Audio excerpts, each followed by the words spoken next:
We're very privileged to have with us Mr. Nasif Managing Director of the Sheikh Mohammed Center for Cultural Understanding, who's here to share with us an inside view on the evolution of the Emirate and its multicultural fabric.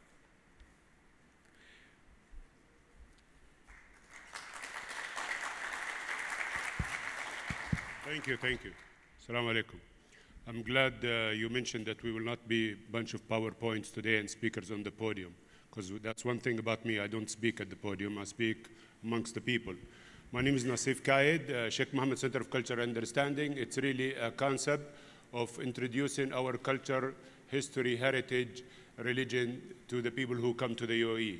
From many years ago, the people came here and had a question, and until today you have questions, and you are always afraid to approach us. I don't know why, but it is what it is.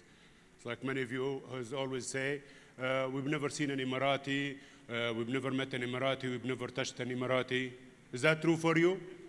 Is it true? Have you touched an Emirati? Touch one here. Yes. All right.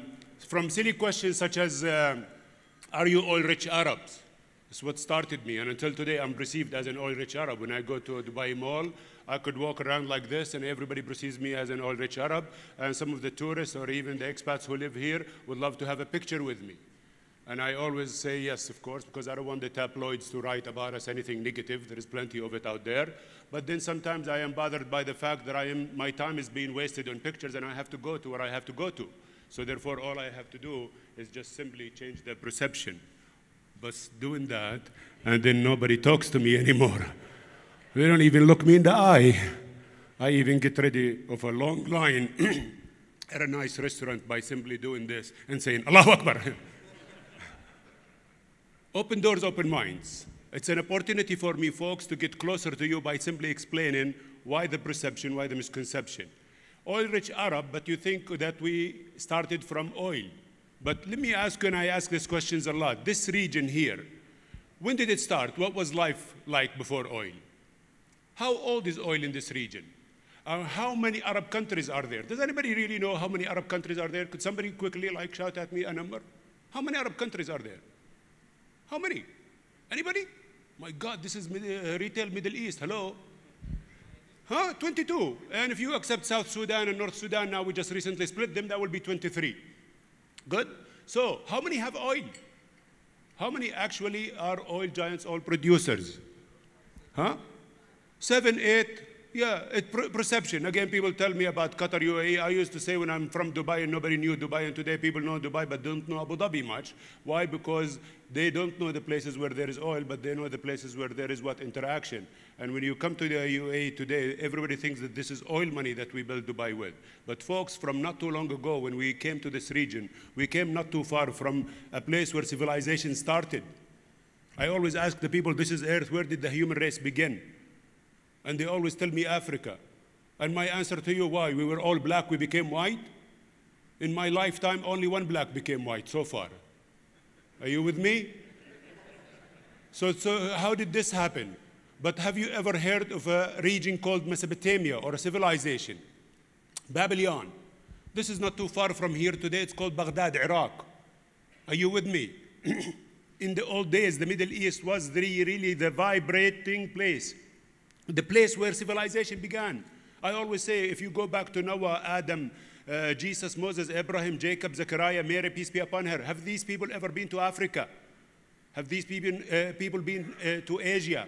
But they lived in a place called the Middle East. We were all Arabs. We were all Muslims. Arabic is one of the main languages in the old days. Islam is the latest religion and the last and final one, updating what was previously before it. So when we start to talk about who we are here, we begin to get closer with you as the human race. As today we have borders, national anthem and flags and passport and visa. This is new. Who invented this, by the way? The British. And the French helped them out a little bit. It's a concept. Today we are differentiated between one another by borders, but the fact when you come here, we migrated from whether it's called older civilizations such as Baghdad, Mesopotamia, Babylon. We came near the sea, the Gulf. Why did we come? Because we found pearls. And pearls was, an old profession from 7,000 years ago, 2,700, it became really very, very prominent or part of retail in the whole world. People wanted pearls. They came to us with boats full of goods. And those boats were either from Southeast Asia or Northeast Asia. And we ended up with goods that neither side had because we have what somebody else doesn't have. We ended up trading. And we ended up charging people small fees for bringing their goods to our. This is called Dubai Creek today, folks. 1,800 boats in and out still till today from the creek every month. The same idea when Sheikh Rashid took it to the next level, when he wanted to build Jebel Ali port and everybody thought he was crazy, he was hallucinating. What are you doing building a port in the middle of the desert? This has always been the issue with us. Whenever we build something, say we're crazy, all rich Arab, what are they going to do in the desert? What are they doing? But really, when Jebel Ali port was built today, it ranks number 6, 4 to 6, 1,352 containers every hour, on and off. And by finishing up DP World or Maktoum Airport, it will be shipping containers to the rest of the world faster than anywhere else. This is your hub to redistribute your product throughout the world. So therefore, today we call it what? Dubai Mall. Everybody comes to shop at a mall and buy goods that they don't have in their country. And so therefore, retail in Dubai is here to stay. But for us, how to make it cater to culture that is Emirati or Saudi or Gulf or Arab or Muslim, but then why not also to Japanese, Russians, Chinese, Indian? Why not to African? Why not just cater to everybody? Everybody's coming to shop here. Everybody actually lives here. So therefore, to understand culture is very important. This is the role we play at Sheikh Mohammed Center of Culture Understanding. We don't just talk about Emirati culture, Arab Muslim culture. We talk about the human race, culture-wise. What makes us tick? What separates us? But what also connects us? And so therefore, today, when I'm talking to you about coming to Dubai, folks, when you establish a retail here, you must study hard how you can cater and please all societies and all levels. And so therefore, when you build a big mall like Dubai Mall and you build another retail place like that, that's fine. But also we need to revive the area of the old part of Dubai. As Miras today, I don't know if you're familiar with the project, within a couple of years, Miras will be finished on the creek all the way down to Heritage Village. This is Sheikh Mohammed's vision of reviving this area and making it into what? A place where people will come to old Dubai, where we started. You have to locate yourself there. And I'm telling you today, there are old shops, and these people have been handing over these shops from family to family, generation after generation. But you can begin to think, how can I bring my product in there? How can I bring my retail organization in there and begin to take over and make some space for myself? And so therefore, for us to cater, we always say as Arabs when I walk in, stop perceiving me as oil-rich Arab, stop over-treating me. At the same time, don't treat me with fear and prejudice. We have to really open up the subject matter and make sure that we are educated to where we treat these people as per what? Just a normal human being. I understand dressing up like this, you think it's only us, but it's not. I always say, if you look at every picture of Jesus, peace be upon him, Moses, it's always like this in a picture, dressed completely. This is practical, this is modest. Practical, we cover from the weather element regardless of where you live. Modest, nobody can tell if you are rich or you're poor. Look, no Versace, no Armani, no Calvin Klein. See? If you are a sheikh, if you are a royal, it doesn't matter. We are all the same. So therefore, why the mistreatment? Why sometimes, yes, sir, hi, come on. Overly exaggerated. We like just normal treatment, but we also like to be taken care of as a customer. Part of our culture is hospitality. And hospitality is you take care of the guest, regardless of their status, regardless of their color, regardless of their gender. But there is also an etiquette. When a woman approaches us, we are always what? We give you your space. I've never met you before. I do not come to, hi, how are you? Nice to meet you. Where are you from? It's good. Welcome to her. Why do you become so friendly? Do you like a strange man being so friendly to you like that? Actually, yes. Yes? Oh, let's talk outside after this. But really, technically speaking, a strange man to a strange woman, do you like to be really, messed with? No. I don't know you. For the man, it's okay, no problem, right? You're okay.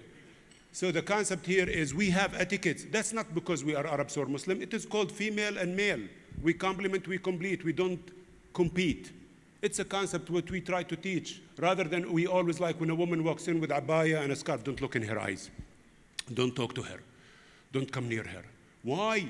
So we have to stop the stereotype. We have to stop the scaring and the judging by the people of the way they look, the way they're dressed, where they're from, what status are they. Always people want to oversell me. I don't like it. So therefore, I bought my Nikes, and they don't want to sell me anything. I'm the same guy that was wearing Pandora a few minutes ago. Now I am wearing my Nikes, and nobody wants to sell me anything. It's the same wallet. Just because I'm dressed like this, you want to sell me everything in the shop. Just because I'm dressed now with simple clothes, just like everybody else, now I don't have money. And this is a concept also. We have to train our retailers, our merchants in how that we have to stop this, and we have to go to another level of being more civilized towards the way we treat each other. So the old market folks, you have a pizza shop and you want to come. There is nothing wrong with also bringing the Emirati culture, the Emirati cuisine. I would like to see pizza with malih on it, you know what I mean? This is like dried fish. And I would like to see a restaurant add a dish that is Emirati. Why not? So therefore, you have a menu, you have Chinese, you have Italian, you have international food. You are living here in Dubai, in the UAE. You could have an element that has to do with the Emirati culture. Always people ask us, where can you eat Emirati food? I say, Sheikh Mohammed Center. We are 6 days a week. We serve breakfast, we serve lunches, we serve dinners, brunches, and people love it. They sit and eat and they have a conversation with us. And so the concept here really today, my talk is, I want to break this barrier between you and us. Everybody thinks we are a minority. I always say we're not a minority. We are about 9 million people in the UAE. The Emiratis, we are about 1 million. We don't have more than 1 million from any of the cultures. But we combined everybody and say UAE and 1 million and 8 million. Why do you combine everybody else and ostracize us and make us like our own? We are all together here to make a living and enjoy. Oh, two people said crazy old rich Arab 7-star hotel. What are they going to do with it in the desert? Then they said, oh, minus 40 degrees ski resort in the middle of the desert. Outside is 123, inside is minus 40. Who's going to go there? Right after that, we rolled out what? Palm Jumeirah.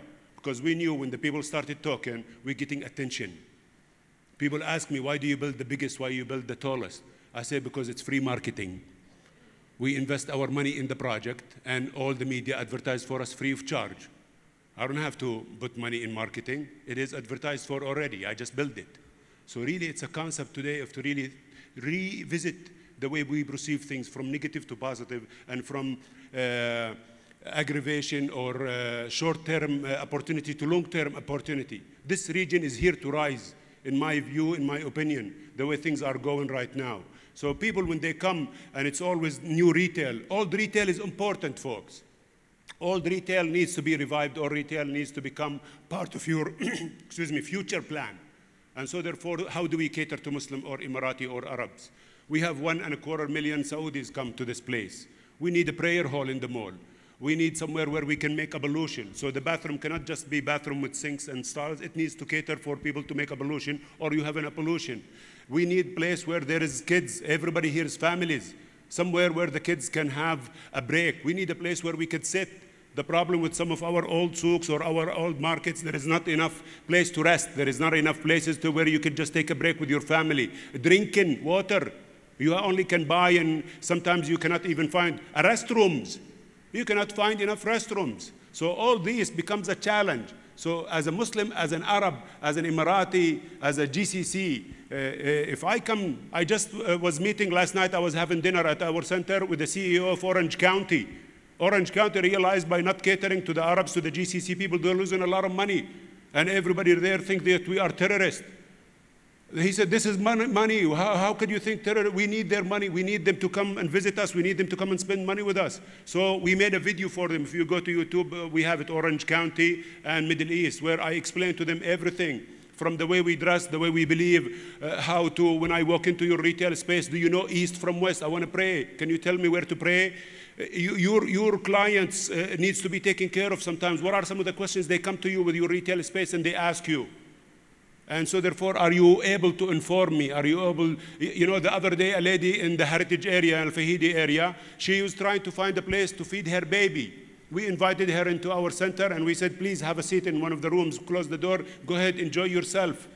This is really what makes us connect with each other and makes our retail successful, and makes me also want to come back to your retail establishment, because you cater to all my needs, regardless whether they are something that you consider important or not, but it's going to build over time. When I know that this place caters to all my needs, I'm going to tell my friends.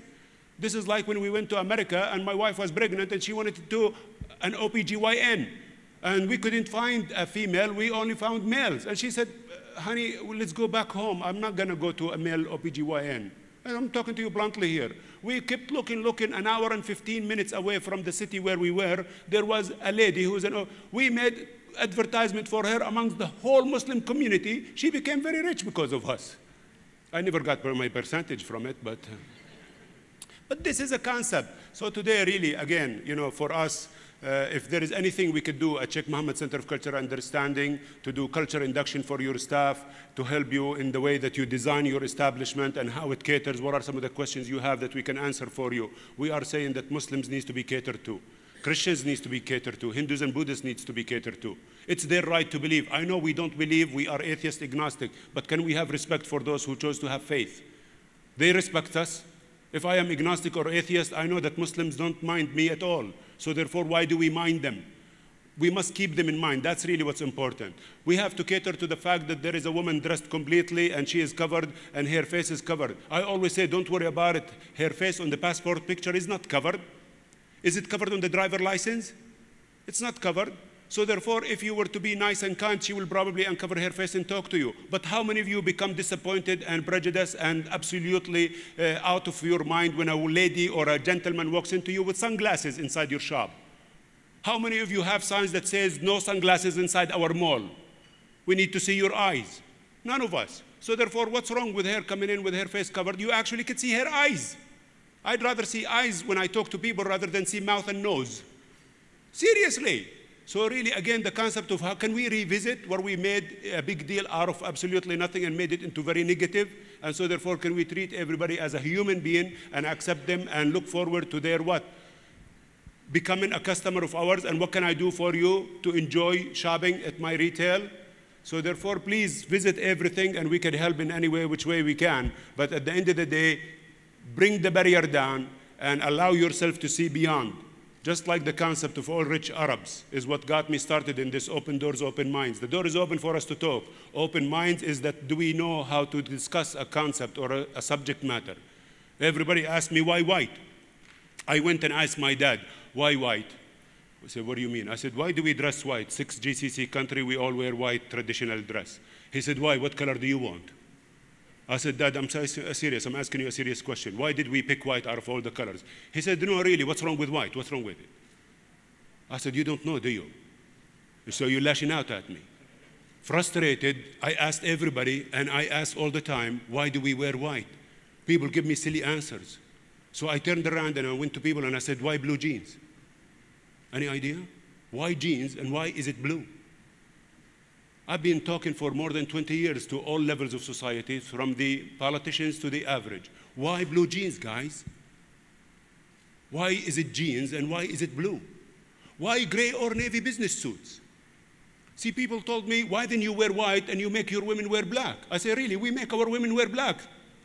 I don't know what's wrong with black, but let me ask you this. How many of you are men here? Raise your hand if you tell your wife what to wear every day. How many of you? How many of you, your wife tells you what to wear? Come on now. Seriously. And so therefore, what's wrong with black? Oh, it's hot. Seriously, it's hot. Why is it hot? Because it's hot. It attracts heat. It absorbs heat. Are you sure? So why do you think we make them wear it? To torture your women. You are mean men. I say, well, let me just get along with you since the conversation is already decided. I explain to you. Our women, they torture us inside the house. We torture them outside. We get even. Thank you so much. Have a wonderful day. Thank you. Thank you.